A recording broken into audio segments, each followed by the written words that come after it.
Assalamualaikum warahmatullahi wabarakatuh. Perkenalkan, nama saya Christopher dengan NIM 210301501141 dari kelas PJKRG. Pada kesempatan kali ini, saya akan menjelaskan materi pada tugas keempat, yaitu model industri olahraga.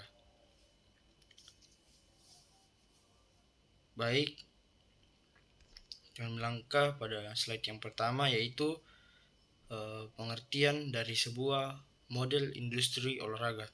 Jadi, model industri olahraga merupakan sebuah pengembangan atau pembangunan olahraga yang terfokus pada peningkatan kebijakan yang salah satunya adalah peningkatan di sektor industri keolahragaan. Kegiatan industri dalam olahraga terdapat bisnis dalam bidang olahraga yang di dalamnya menyediakan sebuah barang ataupun jasa, dan juga peluang industri olahraga di dunia maupun di Indonesia sebagai penguat potensi ekonomi yang luar biasa, terkhusus di Indonesia tersendiri sebagai negara berkembang dalam bidang ekonomi telah merintis usaha atau jasa dalam industri keolahragaan. Slide yang kedua yaitu model industri olahraga. Jadi dalam sebuah model industri olahraga terbagi dalam 3 model, yaitu yang pertama, model industri olahraga berdasarkan tipe produknya. Yang kedua, model industri olahraga berdasarkan dampak ekonomi. Dan yang ketiga, model industri olahraga berdasarkan sektor produksi. Jadi yang pertama, jadi ini adalah 3 dari model industri olahraga. Yang selanjutnya pada bagian A yaitu model industri berdasarkan tipe produk. Terbagi menjadi dalam 3 bagian, yaitu yang pertama convenience goods, yang kedua shopping goods, dan yang ketiga specialty goods. Di mana convenience good adalah berupa barang yang sangat familiar atau terkenal atau populer di kalangan masyarakat.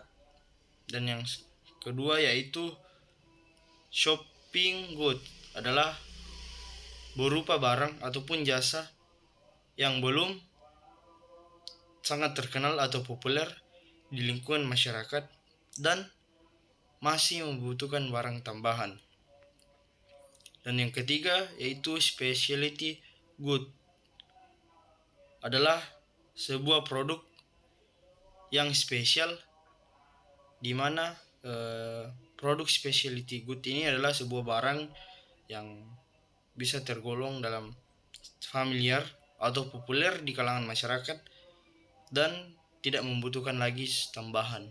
Jadi specialty good merupakan gabungan atau model lengkap dari gabungan convenience good dan shopping good. Selanjutnya yaitu industri olahraga berdasarkan dampak ekonomi. Industri olahraga sangatlah penting menghadapi kondisi pasar di dalam negeri maupun di luar negeri dan liberasi perdagangan dunia.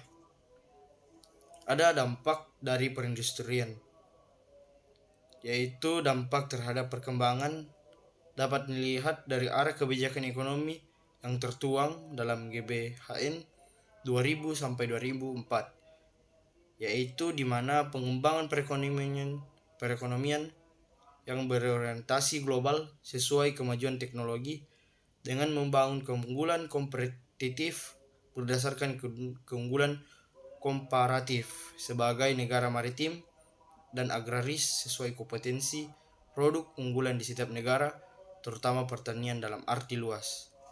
Jadi Indonesia juga sebagai tergolong dalam negara maritim dan agraris, juga memiliki kompetensi dan produk unggulan di berbagai daerah. Selanjutnya yaitu dampak ekonomi industri olahraga. Jadi dampak dari ekonomi industri olahraga juga terbagi dalam 3 bagian, yaitu yang pertama rekreasi dan entertainment olahraga seperti event, teams, dan peserta perorangan, olahraga dan kegiatan rekreasi terkait. Dan yang kedua produk service olahraga seperti desain, testing, manufacturing, dan distribusi dari peralatan dan pakaian olahraga yang digunakan. Dan yang ketiga adalah organisasi penunjang olahraga seperti liga dan badan hukum.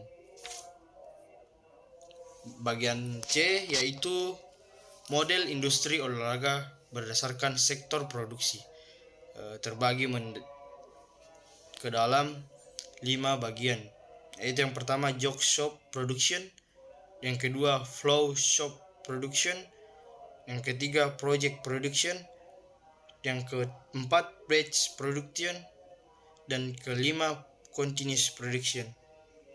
Di mana job production adalah sebuah proses produksi yang digunakan dalam jumlah produksi sedikit tetapi memiliki atau tergolong beberapa model atau jenisnya. Dan yang kedua yaitu flow shop production adalah sebuah proses produksi yang digunakan untuk produk yang terkait dalam jumlah banyak dan dalam proses pemproduksiannya itu dilakukan secara berturut-turut. Dan yang ketiga yaitu project production adalah sistem produksi yang digunakan pada produk yang rumit dan waktu dalam proses produksinya itu dibatasi. Dan yang keempat batch production adalah sebuah proses yang termasuk berulang antara job shop production dan flow shop production. Jadi batch production adalah gabungan dari dua proses, yaitu job shop production dan flow shop production. Dan yang terakhir yaitu continuous production adalah sebuah proses produksi yang berkesinambungan secara terus menerus dan berulang, yang fasilitas produksinya disusun sesuai urutan operasional. Jadi continuous production adalah sebuah proses yang dilakukan secara terus menerus dan berulang menggunakan sebuah fasilitas tertentu yang disusun sesuai urutan operasionalnya. Selanjutnya yaitu job production.